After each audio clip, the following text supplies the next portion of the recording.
global economy. And I would like to first open the floor to Shamari Talbot Warridge.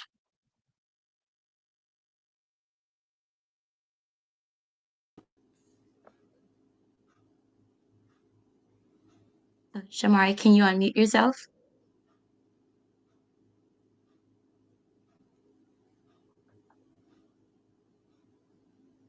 I think he's having some technical difficulties. Mr. Foley, if you can take the floor first. And just as a refresher, the question was, what specific policies will you implement to create sustainable employment opportunities for young Bermudians, and how will you ensure that they are equipped with the necessary skills to thrive in an evolving global economy?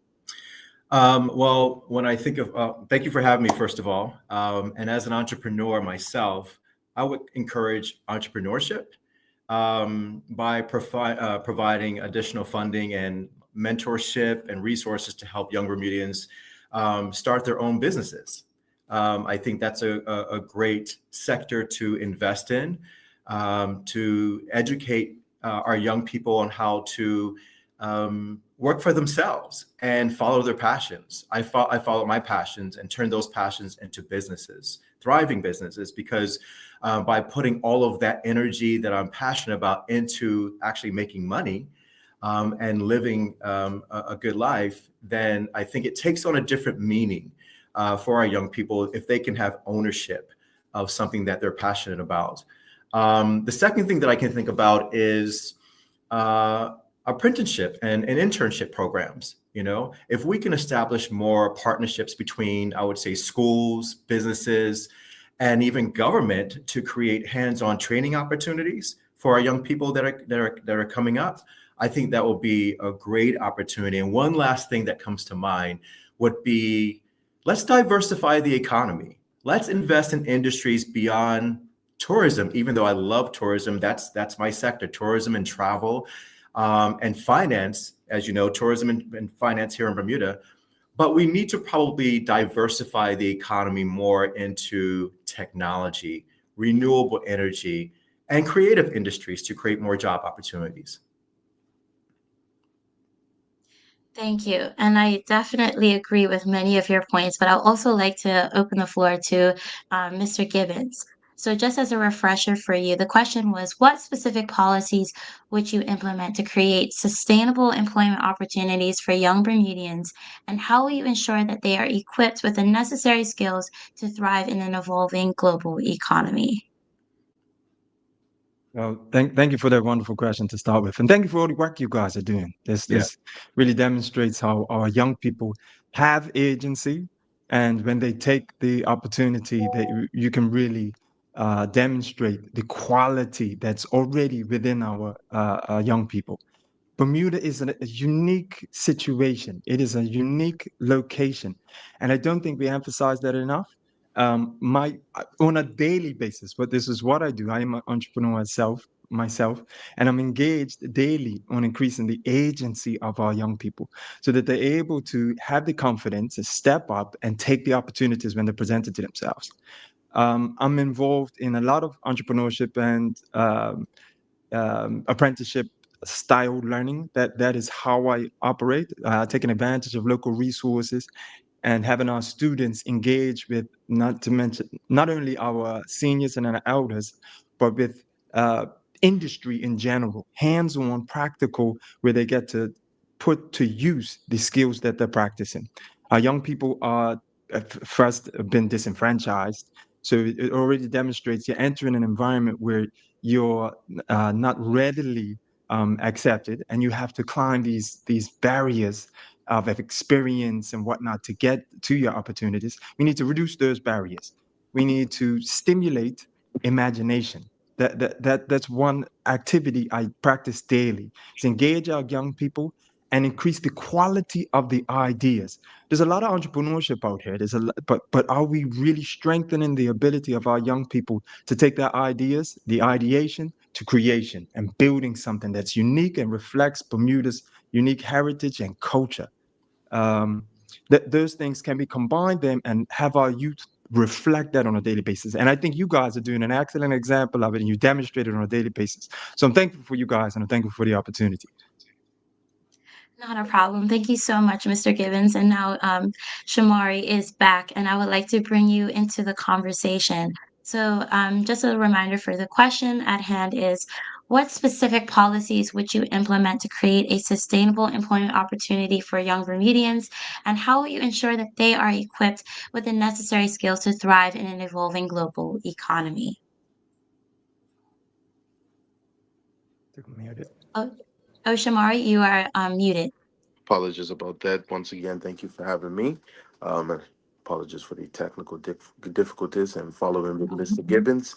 You guys are leading the way for public discussion in a civil and mature way. So I want to thank you guys for your participation in the political process, especially during this election. And yes, in the 21st century, and the PLP has recognized that we have an evolving world. One thing that we are trying to bring back is the trades program. One thing I would like to highlight is the Cedar Bridge Academy. It was highlighted in the Royal Gazette a couple of weeks ago about how students had made chairs, and those chairs are now being used at one of our preschools. This is the type of innovation I think that Mr. And imagination that Mr. Gibbons is talking about when he's talking about um, unlocking what our children can do, not just for not just building up our own children, but taking the skills and now utilizing them in other sectors in the education system. So our children are now being involved in the education of our younger children, who will now look up to them and say, no, now one day I can be like them when I go into high school and do that same project. So these are the things that the government is implementing now, right now in our education system. And I know a lot of people want to put dampening on the education reform, but there are positive things that are coming out of it, and I think that they need to be highlighted. Thank you so much for your answer. So we just have a follow-up question. It can be posed to anyone, probably Mr. Foley, since Jamar is just coming back in. Many young Bermudians feel that existing employment initiatives and programs fall short of addressing the realities they face in today's job market. How would you respond to critics who say that current policies lack innovation or urgency? And what sets your approach apart from the others on this panel, Mr. Foley?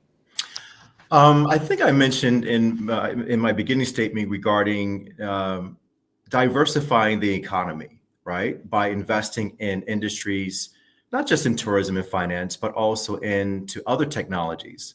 We talk about fintech, and then what about renewable energies and creative industries, other creative industries? I think there are other industries out there that we can tap into that other countries are now launching.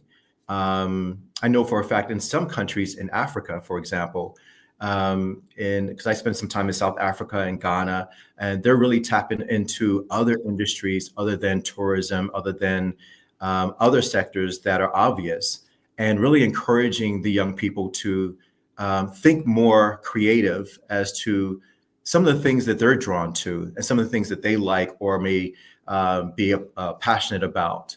And then also putting funding behind that from a private and a public sector as well, to encourage and actually bridging that gap so that a lot of large companies have come from small, as far as, what's in our head, right?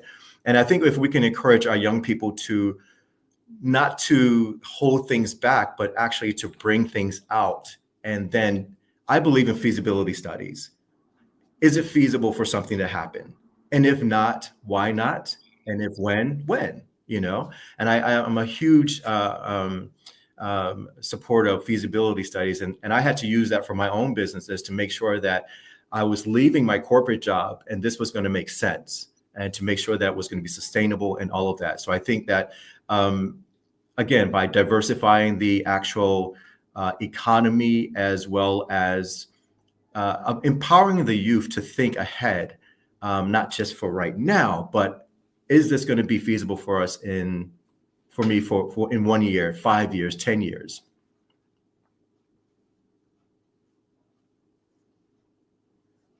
Thank you, Mr. Foley. So we're going to get right into the second question now. With the significant reform changes taking place in Bermuda's education system, what measures would you advocate for to ensure that curriculum development meets the needs of our students' financial decisions are transparent, and school closures and or transitions are handled with care for student teachers and communities? So I'll pose that question to Mr. Gibbons. Okay, that was quite a bit of pieces, Yeah. and trying to tie those together. So, I mean, currently we're dealing with the news just released of the possible delay in the transition. I think this whole process has taken too long. This transition, we are emphasizing infrastructure and not relationships. I think young people currently that are in the system right now they've been overlooked. We're looking too far down the road and not dealing with the current issues right now. I think we've been stagnant in that space for too long, anticipating change and waiting for this, and then we wake up today and see again that there's doubt in this space. That transition may not happen smoothly. It's a disservice and an injustice to you youth. I know this is why you guys formed, was in this process, and during that pandemic space. I've been following you guys for quite a bit, particularly you, Ms. Peets, and your activism. I've been engaged I have been engaging with youth all my life. And as an educator, I'm a lifelong learner myself. And how I operate is I create in my homeschool cooperative space is I create these opportunities for small group learning and empowering the agency of our young people. And I think that process, I'm demonstrated that this can be multiplied and expanded, but not in terms of quantity, in a localized manner, small group learning where our students are not necessarily prepared for an exam, right? That we're so focused on exam grades and whatnot, not on their actual competency and capacities. We need to develop competencies. They spent too long trying to implement this standards-based grading process when it's just literally rubric. That's all we're talking about, rubric-based learning, where the students you're measuring their competency along the process, and that it's not the outcome, it's just their ability to do what they're practicing and continue to practice it. And we need to give them opportunities and invest in their opportunities, give them the opportunity to fail, to make mistakes, but get back up after that. And it's the resilience in learning that's the critical piece, and the opportunity. We're putting the cart before the horse. We are getting in the way. The education system is getting in the way. Curriculum is really, we live in the age of AI. This whole focus on a curriculum and exams it's so archaic. We need to liberate education, liberate the minds. Online learning should be right hand in hand. How I operate is a blended learning environment where we have students from abroad exchanging ideas and thoughts and a flowing process. We are in the information age. And unfortunately, the parties, sorry, you guys, you're a wonderful man. And I appreciate everything you're doing in your arenas, but you're held back by this party politics labeling that doesn't allow the free flow of ideas and the exchange from the electorate and the people, particularly our youth, who should be engaged from the beginning in the process all the way through, and remove those barriers that get reflected in the community in general. So that's Yes. a short piece. I could go on for days. This Not is a the space problem. that I'm in. I do have to interject just so we can keep the conversation Yeah. going. That's it. Thank you so much, Mr. Gibbons, for your answer. Mhm. Shamari, you will have the floor, and Veronica will refresh you on the question. So the question was, with the significant reform changes taking place in Bermuda's education system, what measures would you advocate for to ensure that curriculum development meets the needs of our students, financial decisions are transparent, and school closures and or transitions are handled with care for students, teachers, and the community? Read it again. Education is paramount. You know, the education system of today is the economy of tomorrow. and we want to develop 21st century Bermudians. And I give a clear example of how the education system is bringing back trades programs that many Bermudians wanted to see.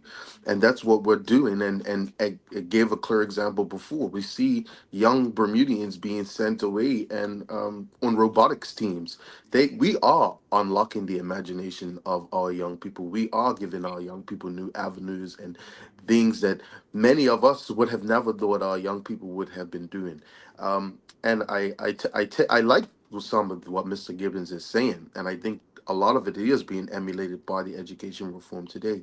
But what we lack in our country in a lot of areas, and especially with education reform, is buy-in from the community. People getting on board with the parish primary schools are supposed to be coming from the community. How many of us have joined those committees and been a part of that process to enhance what we want to see in our communities?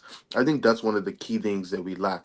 One thing that I always heard from something my mother and other parents I've heard say is that they don't want to just know how good my child is doing. They want to know how good the next child is doing as well, so that they understand that their child is growing in an environment that they have people and peers that are, as we say, iron sharpens iron. We want our peers to be able to excite us and challenge us as well, and intellectually. And that's something that all parents should we should all want to see all children to go do good. So when we're getting on these boards and committees and PTAs, it's not just about our child; it's about all our children.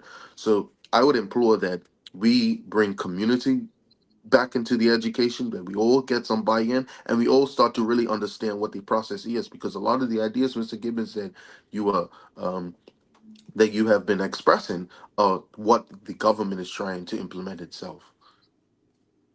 Thank you Right. so much, Shamari. So I do have a follow-up question for each of you regarding this topic.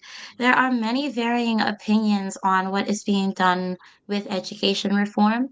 What do you see as the biggest mistake being made in the current process, and how would your approach correct it? And I would like to swing this question first to Mr. Foley. The biggest mistake. Can you read that one more time? I mean, just yeah. No problem. I'm The so biggest sorry about that. What do you see as the biggest mistake being made in the current process, and how would your approach correct it?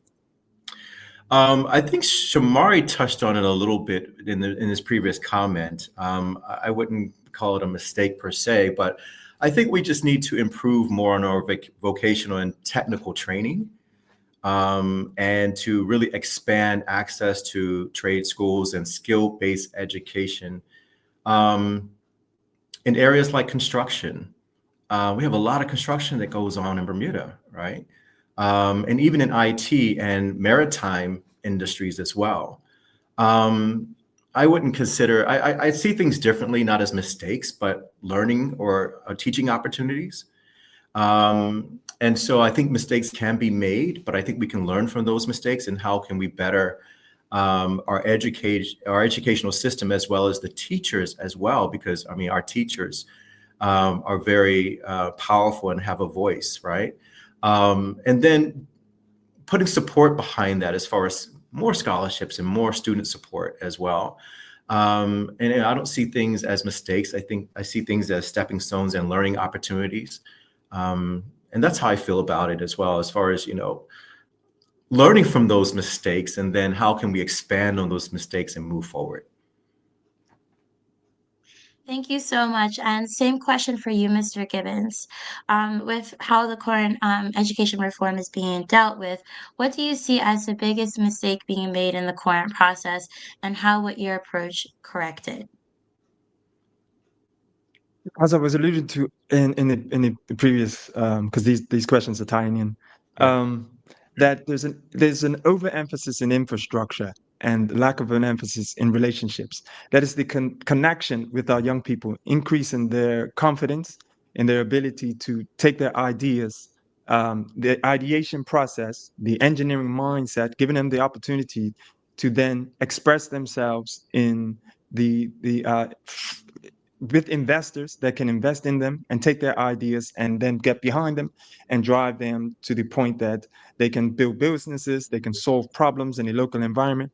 Localization is what I think is is necessary. A move away from centralization, which is ironically what's happening with these parish primary schools. We're moving to one big school in each parish and then eliminating the smaller. I think we needed to move in the reverse process, or the reverse direction, or reverse that trend, and move to more localized. Use the resources that are available in the environment. Like the way that I function is to, in this homeschool cooperative, is to utilize the resources that are currently here more efficiently. So over the last 3 years that we've been in operation, we've moved from different sites, taking advantage with the low cost, low overhead, and enabling our students to take advantage and utilize those resources that are there in each of these different sites. So I could have looked at it as, we're not getting an opportunity to have a stable environment to conduct these learning activities that we do. But you can look at it also as an advantage that the students were able to see different sites. Now we're in one site here at number 1 South Breakers Road through the Marsden Church. And I'm going to give thanks to the Marsden Church for giving us this opportunity to be localized. We had passed through different government sites, different private sites.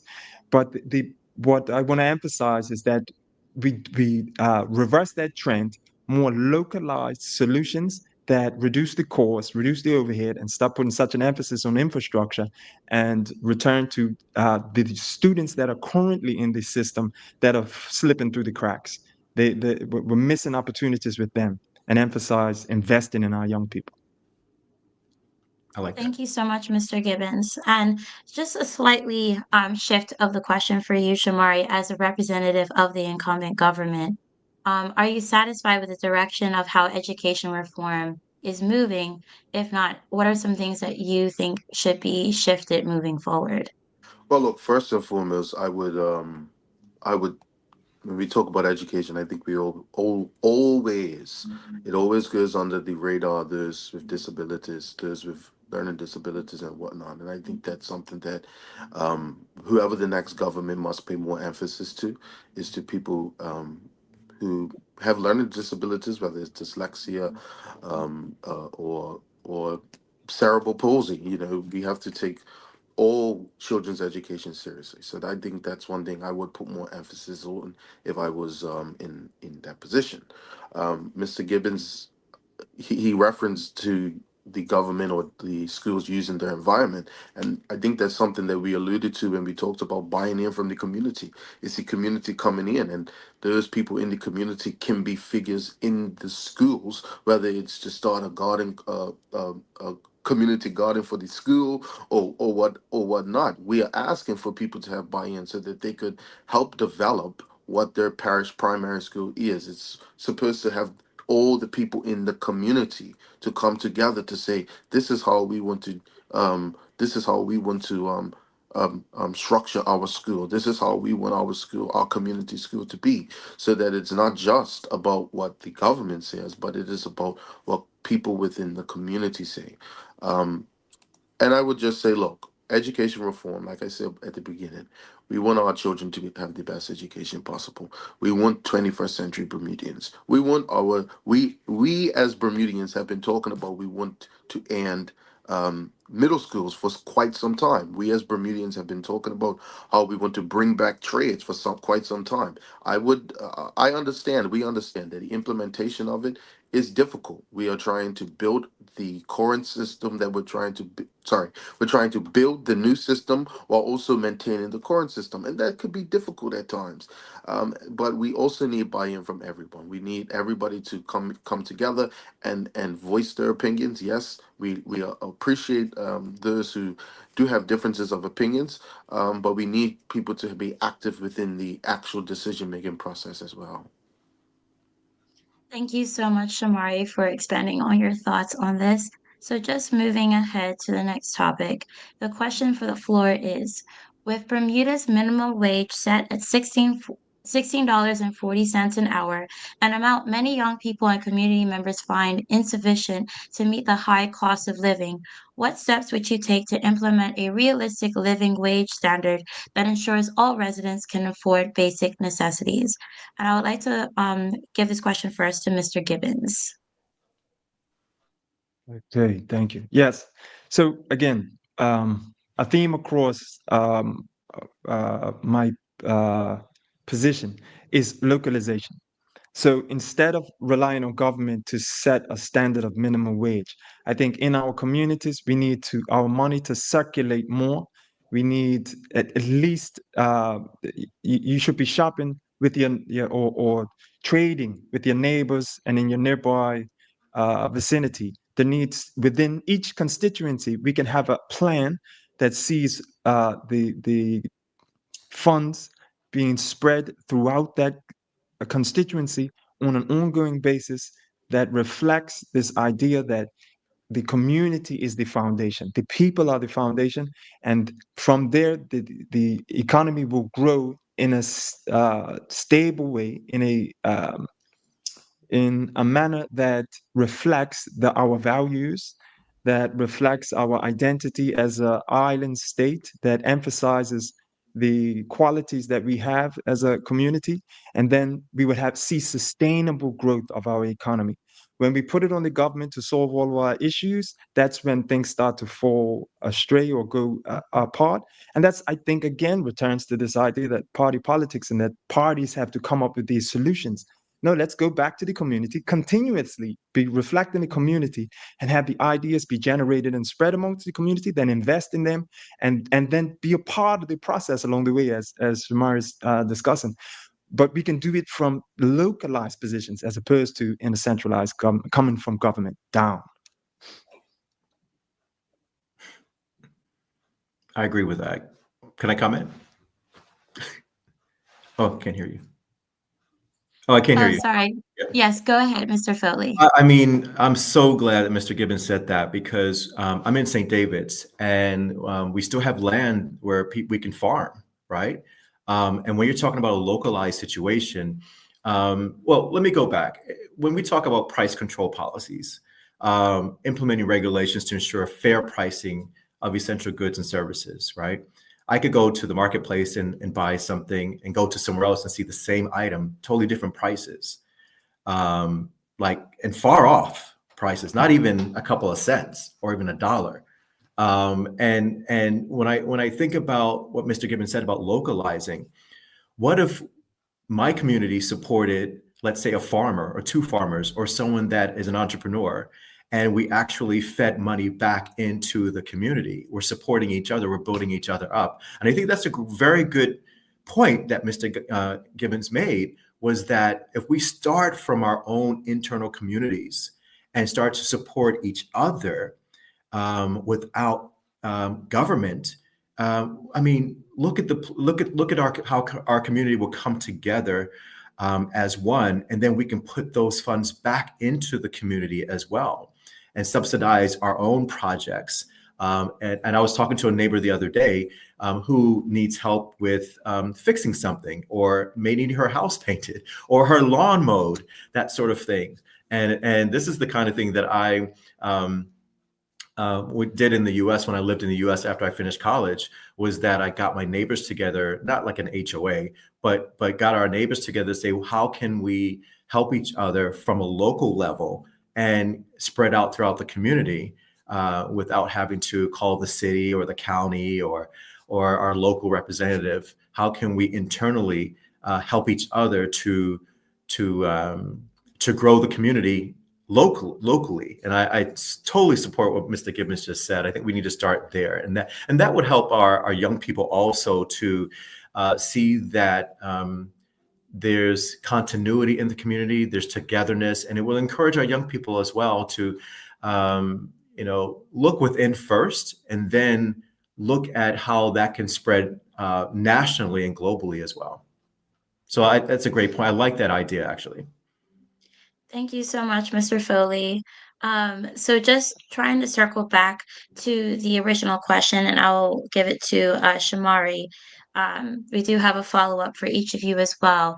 With Bermuda's minimum wage set at $16.40 an hour, an amount many young people and community members find insufficient to meet the high cost of living, what steps would you take to implement a realistic living wage standard that ensures all residents can afford basic necessities? Like, You're muted. I was on a roll too. Well, first, think we need to recognize that this is a policy that dates back to the PLP's first platform. This is how long it took to get this policy enacted. So when we talk about policies from the top down or the bottom up, these are one of those policies that we had to fight for decade on decade to get implemented. And the reason why we had to get it implemented is because we know that in many industries wages do not rise organically because people want cheap labor. So the government has to put pressure on companies and corporations in order to ensure that people have a living wage. And we understand that, yes, this is a minimum wage that many people can't survive on 1640. I know I probably cannot. And I know my fellow colleagues probably can't either.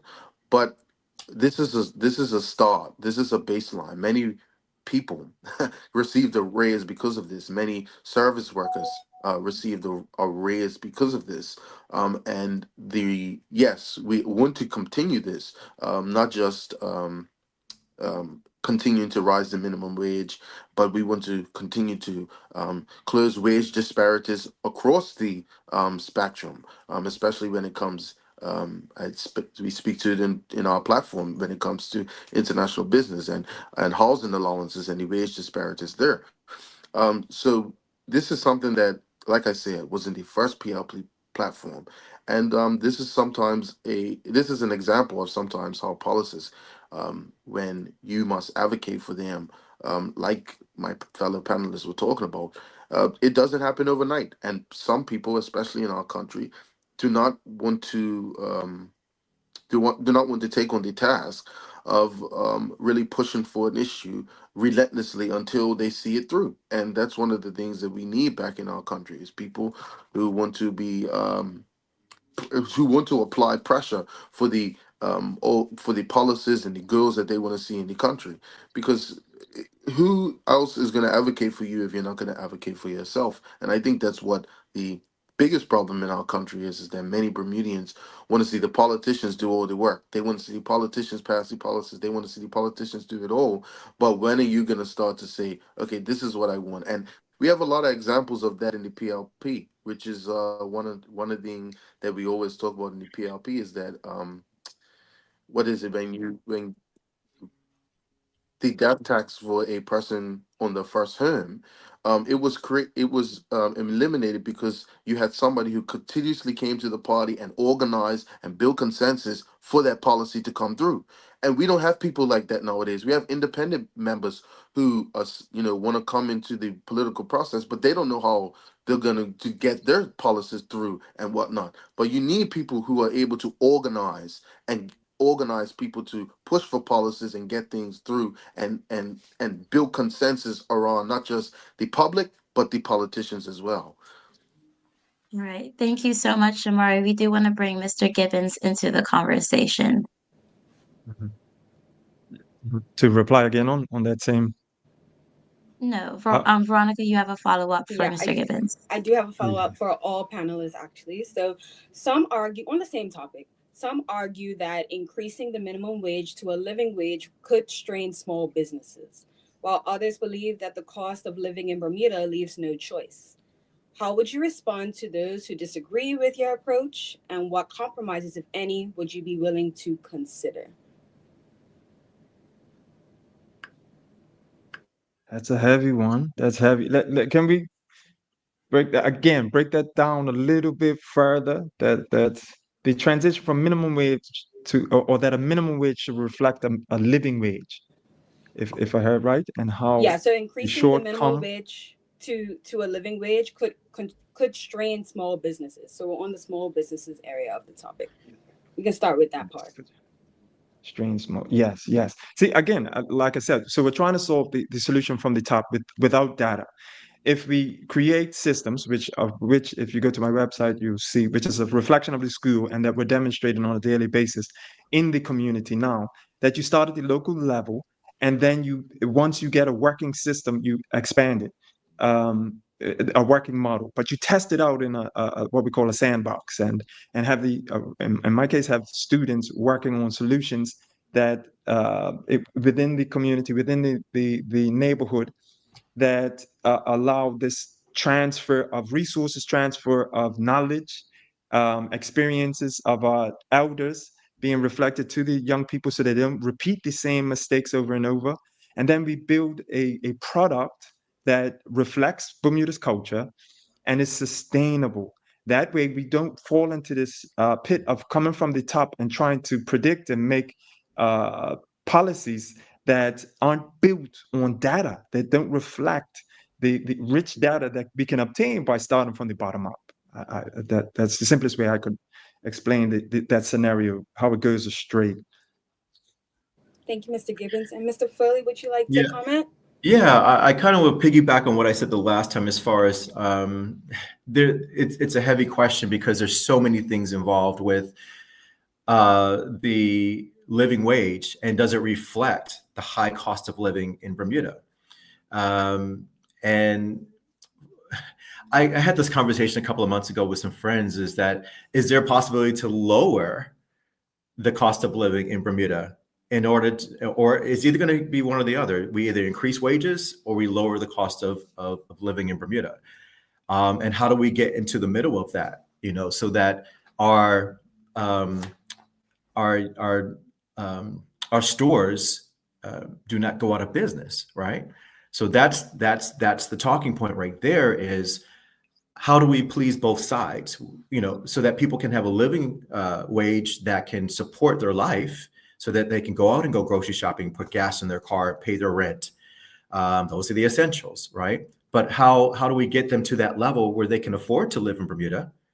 But then, at the top, is that going to create a situation where we have to lower the cost of doing business in Bermuda? And it's an ongoing, I'm not a finance person. I'm not an economist. And I've always had this question, is that how do we come to the middle so that both sides can agree on this is how we can all succeed, not only as consumers, but also as business people. And so, because we've always accepted that what we pay for at the market, that it is what it is, right? And then of course you have, and then it leads into other things, that people that can't afford to buy something because it's too expensive, because they don't make enough money. So, they could be living an unhealthy life. And then we get into healthcare, and it just it all kind of snowballs together. And then we have to come to some way of figuring out, either we increase the salaries, the minimum wage, so that they can have a livable, more obtainable lifestyle, or we lower the cost of living in Bermuda. And blessings to those, to the economists that can come up with these things, because it's a hard thing to navigate, because we have to make sure that our businesses stay open, but then again, we have to make sure that our people can survive as well. Thank you so much, Mr. Foley. Before we move on to our next question, I just want to give Shamari just a brief moment to comment before we go on to the next question. Well, I'm glad that Mr. Furley understands the nuance of the situation. Minimum wages are implemented in countries around the world. Most countries around the world have minimum wages. This is a basic standard of living that every Bermudian should have. Like, this is what the government is saying. And I understand that, it isn't a living wage, but we want to at least put that base level, because some people were making less than that. So like before, at first we were saying it's too low, and now we're saying how can businesses survive? So we understand that there is a give and take that needs to be happening, and a balance that needs to happen when talking about economic policies. Yeah. All right. Thank you so much, Shamari. So now shifting gears to our next topic, and this question is going to be centered on the topic of race. Young Black Bermudians in particular have expressed disappointment in the discourse around race. They exist in two different camps. Disappointed that the OBA operates mainly in a post-racial way, and disappointed that the PLP is stuck in time and doesn't contend with the racial landscape of this age. We would like to give you guys an opportunity to respond to this observation and tell us what would you do to improve the discourse surrounding race in Bermuda. And I'd like to open the floor first to Shamari to share your thoughts. Well, race has always been a problem in this country. And the reason why is because we had hundreds of years of slavery in this country. And if we talk about race and don't talk about that fact, the fact that we have laws, or had laws on the books that were about the disparity. I mean, it was only 2 or 3 years ago that we had this desegregation of public schools in this country. Race has a stain on this country, and it continues to. But we also have to recognize and contend with how it plays out today. We understand that we still see that disparity, whether it's in um, economic disparities and housing and whatnot and opportunities. We still see the racial disparities in our country. Even as a young person, you feel it growing up in Bermuda. But we are trying to build a fairer Bermuda. We are trying to do things that make it better for people in this country to live and to thrive, and especially for Black people in this country who sometimes may feel like it's extra tough for us. No, and our party has been the party, yes, of Dame Lewis Brown Evans and Freddie Wade and whatnot, that have been champions of race issues and race relations, and not just race issues. I mean, Dame Lewis Brown Evans, she was a supporter of the Stubbs Act, so that was fighting for LGBTQ rights. We've always been a party that stood up for not just race relations, but um, for people who are the least of these. And we always have had that struggle and that challenge to try to be the most progressive party in the country. And as a young person, my role is to shape the future of this country. And I mean this party. And I try to focus on the class issues because that's what binds us together. The issues of race, yes, they're important and we can't forget them. But I try to focus on the class-based analysis when it comes to speaking to people across racial lines, because I've spoken to constituents of mine who are Portuguese or who are white, and they support the PLP, and that's people in my constituency who say they're going to vote for me because of my party and because of the values that we hold, not because of that we stood up for. Black people in the past, or that we were considered the Black Party, but it's because we're progressive and we're trying to stand up for everybody. And yes, we understand that's a challenge sometimes with an ultra conservative country, but we do see a movement in the PLP, and even in this latest platform when it talks to the equivalization of age consent, which is something that many in the LGBTQ community would have wanted to see. We're not there yet. We're not there yet, but we're getting there. Thank you so much, Shamari. Now, Mr. Gibbons, I would like to bring you into the conversation, and you are in a very unique position as an independent candidate, because this question does speak to the racial context of how both parties present themselves. So, what are your thoughts on this? Um, how would you like to respond to the observation of how race kind of plays in political parties? I think it's part of the problem. I think they were created in an era when race was a significant issue. 1968 or the 60s, when PRP was formed, it was created out of necessity of the community, of the workers. It is the Progressive Labor Party, not the Progressive Black Party, and out of the workers attempting to have a voice and when they couldn't vote, and previously couldn't vote because they needed to earn land. So the PLP was formed out of that necessity to come together, to stand as one so that they could achieve one person, one vote. UBP, which now takes, these acronyms keep changing, but essentially the same movement, was formed out of the 40 Thieves movement and still inherits a lot of that baggage, unfortunately. I think it's time to leave that behind us. I mean, how many millionaires are in PLP and OBA? It doesn't reflect, and since they've been in office, become millionaires. But not to get too controversial, but these are issues that if we leave them alone, we don't need to get in these contentious divisions between OBA, PLP, what color tie you're wearing. Those things we need to leave behind, come together as a community, represent our constituents, and remove these lexicons, because black and white only entered the lexicon within the last 200 years. Previously, there were other terminology like Negro and Indians and things that were used to describe people of color, brown, but we're all mixed. We're all a combination of factors that come together to express the beauty of Bermuda. I think that leave that in the past. I mean, it does give us historical context, and we need to understand the history that led us to where we come, not forget it, but leave it. It's only creating further contention moving forward. It's time to embrace the current climate, which is freedom of expression. Understand your identity truly. So at Pauli Heritage Institute, we conduct genealogical studies so that you understand from whence you came, truly, that you can call out your 8 great grandparents. I don't know if anybody here on the panel can. Do you know your great grandparents, their names, what they did for a living? If you can, wonderful. I find I did a survey, and most people reach their grandparents and maybe know 1 or 2 greats. But I think we need to identify with those because it's the culture that we need to embrace, not leave the contentious issues that was the reason for forming parties.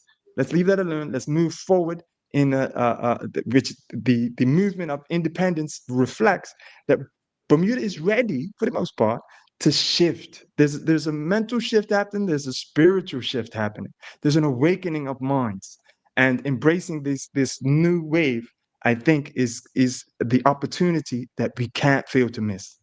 And we have one person. We have achieved 1 person, 1 vote. That means each constituency has equal representation. That is here. We have it. I'm not sure if it's completely understood. Now your vote should reflect your values. Does the person the person that you're voting for articulate your concerns? That should be the central issue. Yes, thank you so much, Mr. Gibbons. I would like to bring Mr. Foley into the conversation, especially from a context as a Black man running in the OBA. Yes. Just to refresh you, I some of the feelings about it was that the OBA operates mainly in a post-racial way. So what are your thoughts about this observation, and if you agree or disagree? So here, I'm so glad we touched on this because for me, before I decided to jump in, I looked at everything and all things, and I even consulted with my family because they've told me the history about and shared the history regarding PLP, how they got started, and trust me, it was a very contentious conversation, if I can say that, or even it was a very good family conversation. I'll put it to you that way. And at the end of the day, they allowed me to make a choice. And I think having studied PLP independent OBA, I felt that for me, being that I went abroad, got my education, was able to live and work in the United States and in South Africa and other places, I was able to broaden my mind a little bit more, and spending a lot of time in South Africa and understanding the apartheid era and the history behind that, I wanted to come home and really be part of a more diverse party, so that we can see things, so that I can share my experiences. And not to say the PLP is not that at all. I have really good friends on the PLP side. But I felt like that race remains a critical issue in Bermuda, influencing economic opportunities, political power, education, and social structures. And I felt that for me, I felt that the OBA was addressing these challenges with the deliberate policies, community action, and having open conversations. That's what drew me in. And then by actively working towards economic equity, fair employment, and improved education, and even racial reconciliation as well. And that's what drew me into joining the OBA, because I do believe that Bermuda can move towards a more just and united society. And when I said that to my family, it became an emotional moment, because I remember my grandmother, my grandfather from Somerset, and as a little boy looking up to him, and as an entrepreneur, owning several taxis and businesses. Yeah, I get it. I totally get it. But as Mr. Gibbons said, I think as a society and as a nation, we not forget the past, and we educate our kids through the educational system, so that we keep that top of mind. But my own personal view, for me, I'm ready to move forward. I'm ready to move on, and to show that our young people that we can be bigger than this. And it's part of I sit on I'm a board person for a nonprofit organization called Passport for Change, where we have our young kids, I think the ages of 5 and 10, to look outside of their neighborhoods, outside of their communities, look globally, but to also acknowledge and recognize from where they've come. Okay. And I just felt that for me, it was a very, very interesting conversation within my own family, to say the least. Absolutely. Thank you, Mr. Foley. So we're just going to switch gears a little bit and talk about the LGBTQ plus community. So Out Bermuda released a policy manifesto that called on political candidates to commit to build reform and end the cycle of inaction in Bermuda. One, have you read this document? And if yes, tell us your thoughts. If not, why not? I pose this question to Shamari first, please. You're muted. You're muted again. I have not read the document in its entirety, but I don't want to say I have not read the document in its entirety, but I did recommend that the platform committee did look at it and see what policies that we can put in place to put in our platform and adopt it in our platform. Also, I am good. I would say I'm cordial with the director and some of the members there, so I'm always committed to helping out in any way that I can. And I think that one of the things that a lot of people need to also know about, and this is for any movement, is that I think that what they're doing is very good. It's and I would even tell them to go further, is really calling out the politicians and putting it on them and saying, look, are you committed to this? We want to see who wants to join a board. And then maybe in the next iteration of the House of Assembly, what they can do is call on those politicians then to, across party lines, pass what they want to see in their from their manifesto put into the law of the land. So that's just a teaser of what pressure groups and advocacy groups can do to put pressure on politicians, whether you endorse the politicians that support you and tell people in your community about these are the politicians who believe in what we believe and we want to advocate for them to be in the next House of Parliament. And then, like I say, working across party lines to advance the goals that there's pressure groups would like to see enacted. Absolutely. Thank you, Shamari, for commenting. Mr. Gibbons, can you chime in a little bit? So Out Bermuda came out with a policy manifesto asking political candidates and parties to commit to build reform. Seeing that both OBA and PLP does not have that directly in their platforms, are you able to comment a little bit on that as an independent candidate?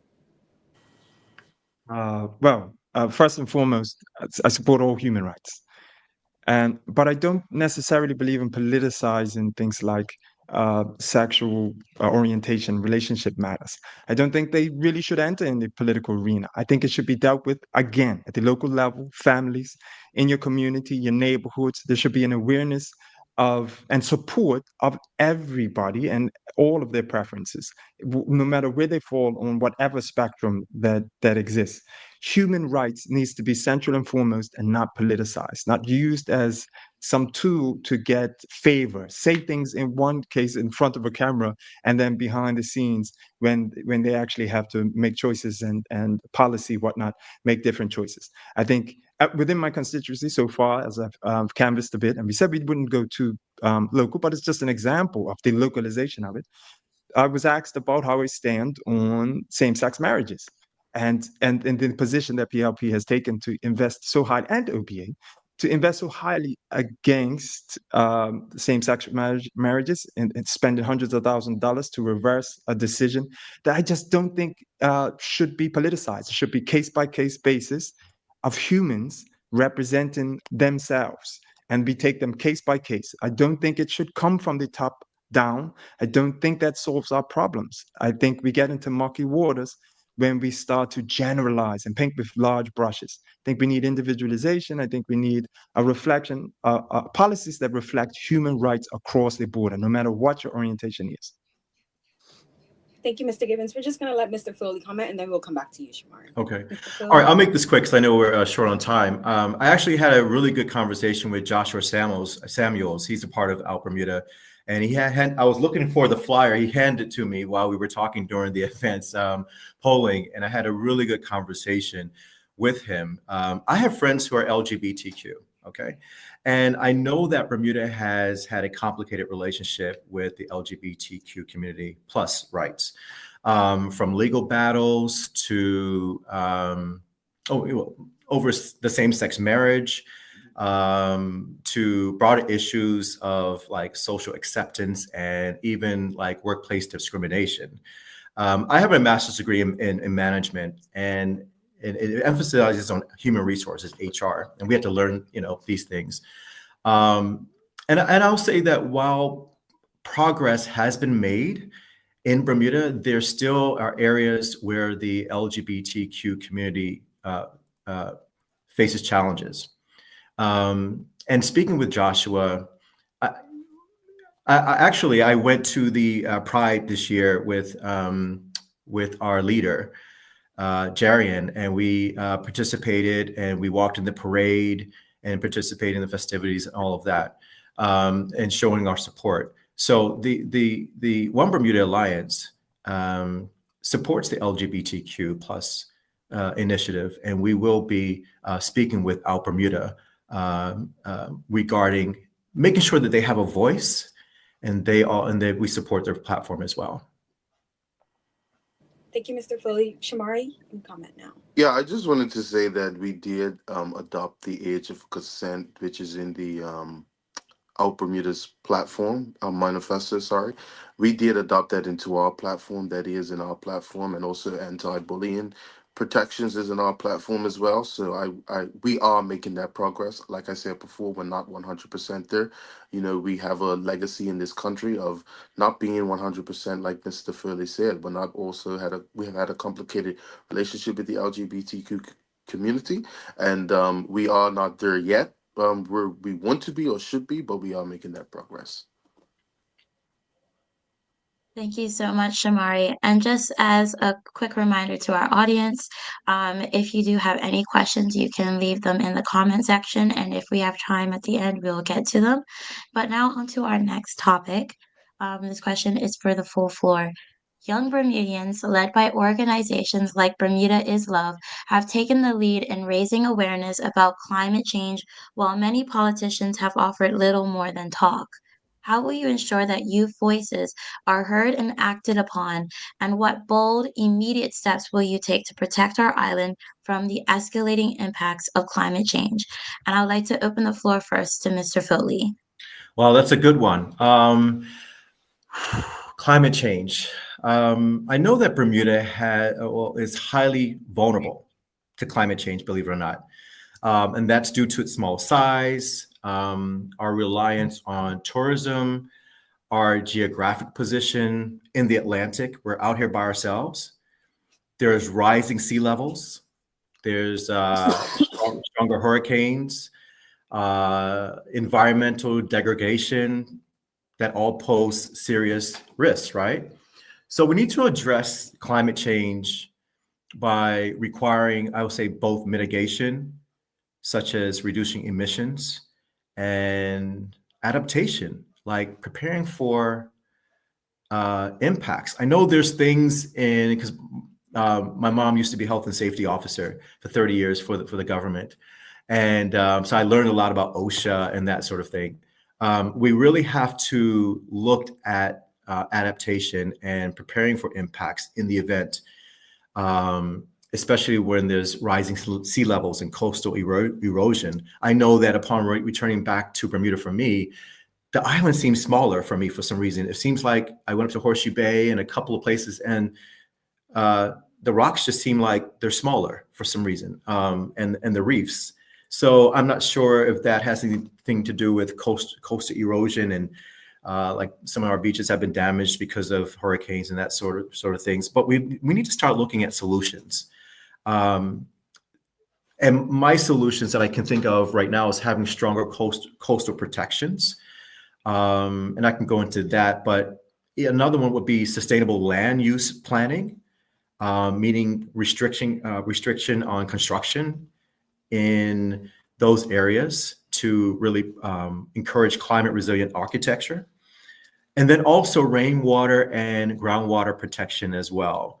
I actually was contacted by somebody on LinkedIn regarding this problem that and I say a problem, it's an ongoing problem, it's a slow problem, and we need to really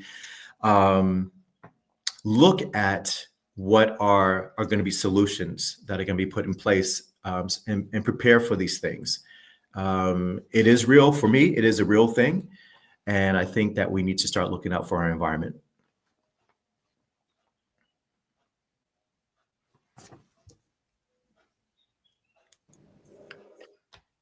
I just realized I was muted. I'm catching whatever Shamari's got. Um, thank you so much, Mr. Foley, for your thoughts. And I would like to bring Mr. Gibbons into the conversation regarding how you plan to mobilize young people and also take what they are already leading in terms of climate change. So how will you ensure that youth voices are heard and acted upon, and what immediate steps will you take to protect our island from escalating impacts of climate change? Uh, it's an interesting topic Yeah. that I don't think we can cover in one little comment, one little soundbite. I think we'll cover it. Climate change is very complex. It's a very complex issue that we oversimplify. You need data for centuries to be able to make any estimation, because we have climate changes constantly. It is that's what climate is. It's a changing framework. You have seasonal changes. You have changes over centuries. You have changes over millennia, and to be able to predict those accurately is not as simple as it sounds. I'm highly engaged in that space, and I think we need to be wary of being used by certain entities to promote certain industries in that space. We have to be very careful. So I would urge our youth to be very careful to not jump on board sound bites and follow certain personalities, certain influencers out there that would lead you with sound bites. Research, heavy research, engage yourself in your community, do local research. So within our our learning environment here, we have a group called the Eco Rangers, and they go out daily and engage in the community and evaluate the strength of our mangroves.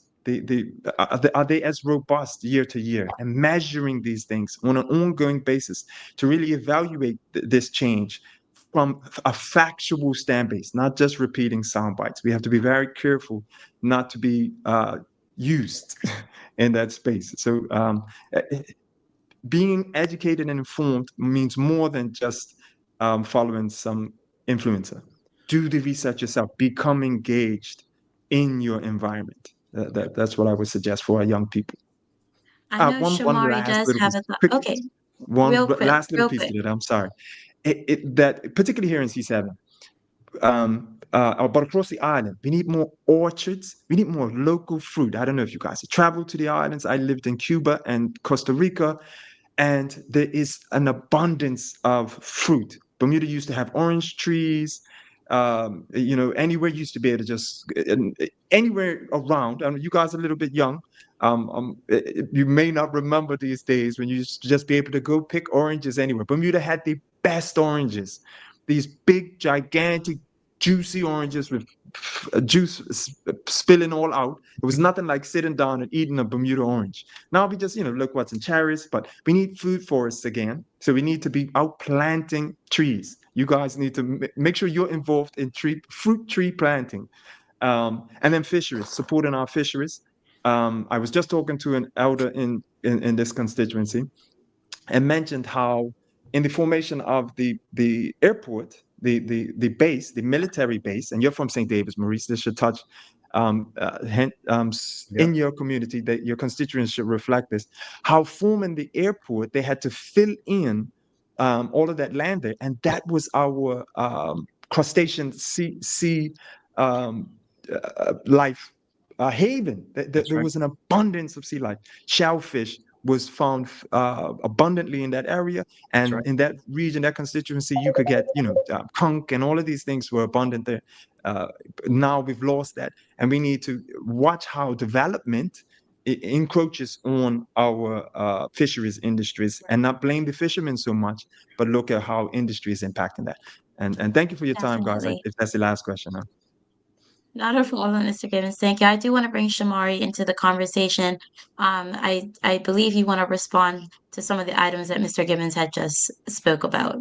Yeah, I mean, first and foremost, climate change is real, and it's impacting Bermuda every single day.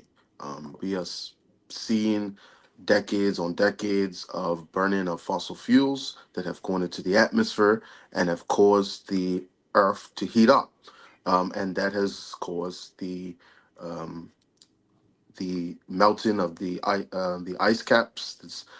And what we've seen is a rise in sea level. We have seen instances of more extreme weather events, and it's pretty much undisputable that climate change is real, and it is because of human activity. Yes, of course, the climate change is, we've had an ice age and is on this planet and things like that, but it is human activity that has been the main factor of climate change, the climate change that we've seen in the last, especially the last 30 years. So that's one. Number two is that what we have been, what this government has been doing, and maybe these things are on front page of the World Gazette, but we have a green energy fund, which is being implemented to support affordable access to renewable energies, whether it be batteries, battery storage systems, or community solar programs.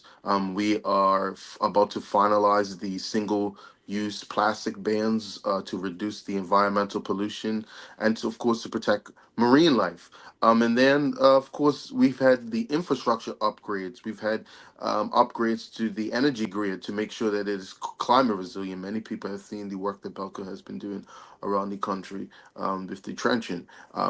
And then, of course, the sustainable economic growth with the long-term plans um, when it comes to positioning Bermuda as a climate state safe haven to make sure that we can continue to attract investment and drive economic growth through sustainable development.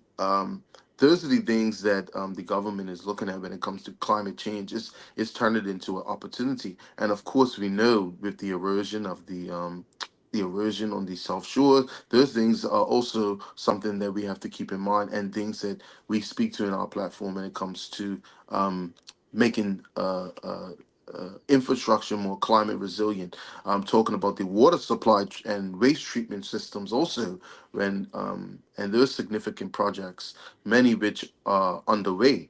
Um, but climate change, let's stop the nonsense with deciding if it's real or not. It is real, and we see it every day. We see it in the extreme weather events that we're seeing around the globe, whether it's the wildfires or tornadoes, places where this summer it was snow. This summer, this winter it was snowing, and hadn't seen snow in decades. Things like this that we're seeing reoccurring extreme weather events, things that are abnormal to um, what we've seen in the last hundreds of years. These things are evidence of climate change, and we're seeing it in Bermuda as well. Thank you so much, Shamari. And I would like to thank each of you. That concludes all of the questions that we have for you. And I thank you for answering and sharing your insights. Before we go to our closing remarks, I would like to open the floor for some audience questions. So we have a few oncoming questions. And if each of you have a thought, you can chime in and share your thoughts. So we have a question from Maha Turner. What is their stance on what is happening in Palestine? Does anybody have any thoughts? Yeah, Go ahead, Shamari. Well, I've been someone who has followed this for before even the October 7th um, events. I've been following this issue for quite some time.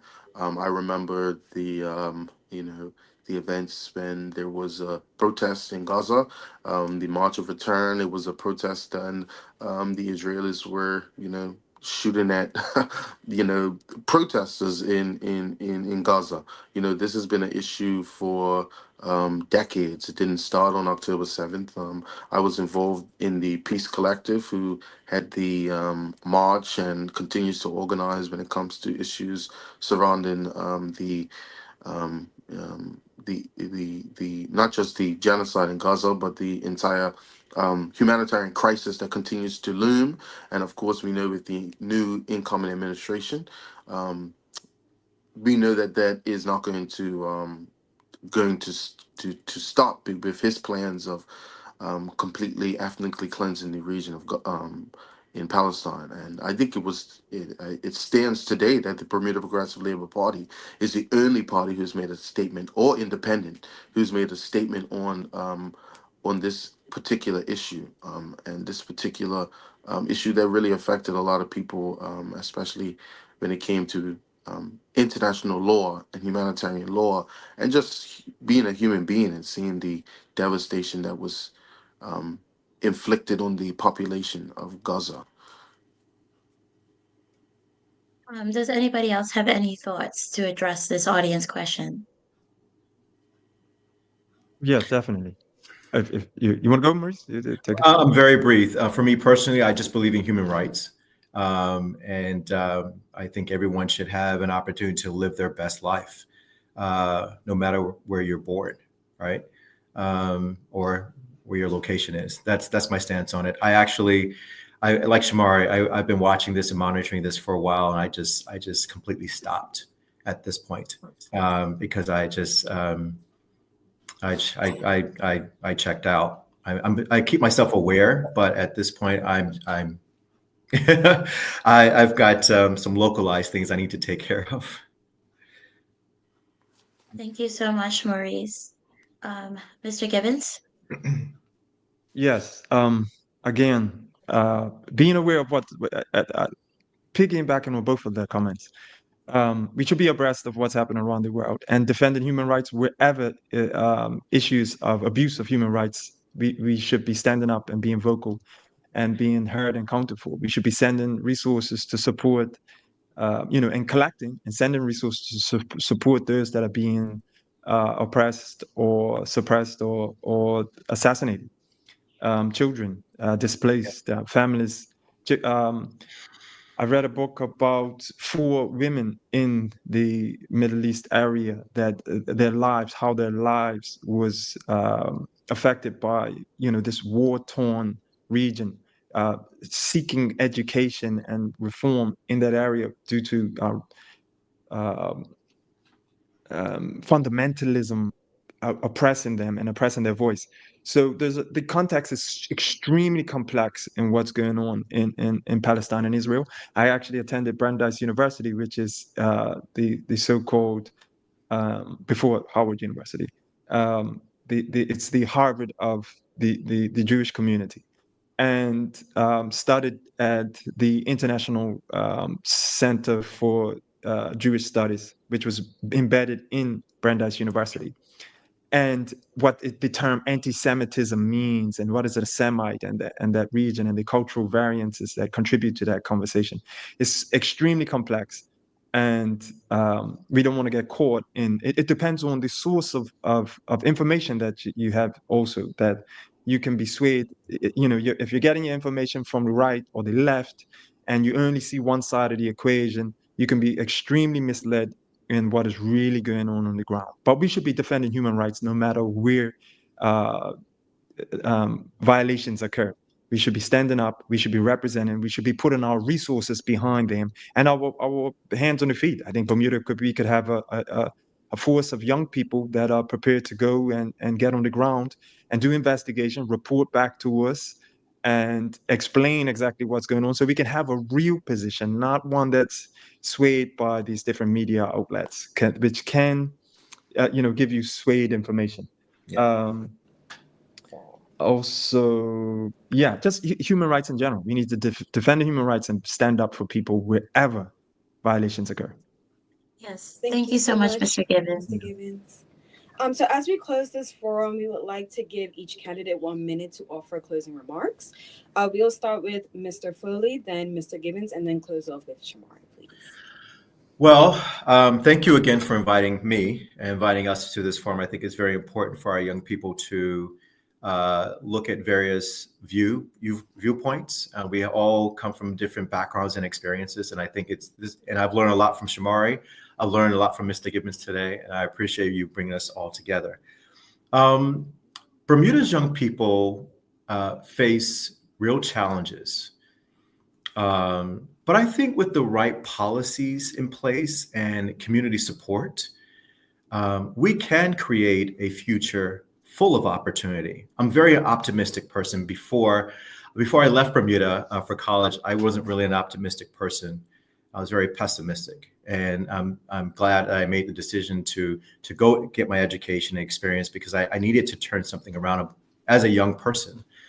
But I coming back to Bermuda, I can certainly see that a lot has taken place. But I do believe that we can create even more opportunities for our young people. We can expand career pathways even more, making housing more affordable, improving access to education and vocational training, and also, as I mentioned in the beginning, fostering more entrepreneurship, empowering our young people to have ownership of their own businesses. And I think we can equip the next generation with the tools they need to succeed. And one more thing that I'll mention as well is that I think we need to, by investing in young Bermudians, isn't just the right thing to do. It is essential for building a stronger and more prosperous Bermuda. Thank you, Mr. Foley. Mr. Gibbons? Yes. So thank you again, you guys, for the wonderful work you're doing and having this opportunity for candid reflection of the candidates across this eastern section of the island. I think that was also well done to organize these conversations regionally and expand outside of this political space a bit, so we can talk as people, as Bermudians, and really discuss the issues. So I'm thankful for you guys for creating this space and offering us this opportunity for dialogue. Specifically, I would like people to refer to what I've laid out as a projection of a possible framework that independence can operate in a harmonic fashion, where their strengths are elevated, and they can work together without the divisiveness that is created in the party scene. It is an extension of Paulu Heritage Institute, which is the institute that I operate. And you can see that on decipher.com, which is my media channel, dcyfa.com. And you can see there information about myself and about the program that we conduct, which is essentially indigenous studies. And the foundation that that will give us in terms of creating a sustainable projection of the future based on values that are rooted in our heritage, but also connecting us regionally with other indigenous populations that we have much more in common than is commonly known. In that, I am promoting this concept of the Council of Indigenous Affairs, which is just a reflection of the study we do on a daily basis. In that there is degrees, if you study a genealogical foundation for each individual, you see that there are degrees of indigenousness or indigeneity that we should be reflecting on how connected we are to this soil, restore that pride and that not integrity, that dignity in being Bermudian, so that you have hope, so that you have self-belief and want to expand and create a product that people want to come to Bermuda to visit and have wonderful experiences here because people are happy, because they feel that happiness being exchanged, right? We can do that by following this type of a format, which is founded on the UN DRIP, which is the United Nations Declaration of Indigenous Rights of the Rights of Indigenous People. I'm sorry, that's the UN DRIP, the UN Declaration of the Rights of Indigenous People, which is the foundation laid underneath of this Council of Indigenous Affairs, which would see all 36 candidates, once elected, being able to function together and convey the messages of the constituents, the electorate, and represent them efficiently without the boundaries that party politics introduce into the equation, while reinforcing our local heritage. And Yes. on that note, Thank you. I again thank you guys for the opportunity. I thank you, men, in this case, for conducting this wonderful conversation. And have a blessed Saturday. Thank you, Mr. Gibbons and Shamari, for closing remarks. Once again, just like the gentleman said, thank you to you two ladies and Bermuda Youth Connect, all of you in your organization, in front of the camera and behind the camera, who have facilitated some of the best conversations during this election period. I am proud to be running on one of the most progressive and comprehensive platforms that this country has ever seen. And I know my colleague has talked about the limitations of party politics, but I think this platform shows that when the people want bold and progressive action, that our party can band together and meet that moment. And it's not party politics that has a limitation on anything. We, as a party, have and will continue to push that bold and progressive action as we have outlined in our platform that we're running on today. We talked about race and we talked about how it may have a grip on the country. But I don't think that's what the problem is. I think that the PLP has always stood up for the least of these. They've always stood up for those who have been maybe been oppressed or maybe been overlooked, the working class people of this country. And that's what we will continue to, as a young person, I'll continue to carry on that legacy of the PLP, of making sure that we stand up for those who maybe don't have a voice for themselves. And that's what this platform is about. That's why we're talking about monopolists. That's why we're talking about large conglomerates and putting some pressure on them. This party is evolving, and it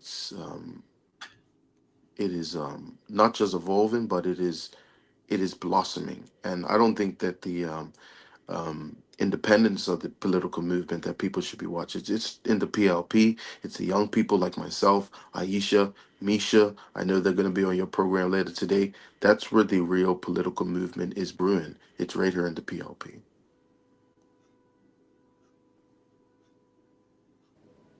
Thank you so much, Shamari. Ajay? We would like to thank each of you for coming on our show to discuss these issues, especially highlighting aspects that impact our youth. We would like to thank the audience for tuning in and remind you to stay tuned in for the next remainder of our oncoming forums. Up next, we will have the Central Forum at 11 o'clock a.m. See you there. Thank you so much for tuning in, and thank you to each of you for participating.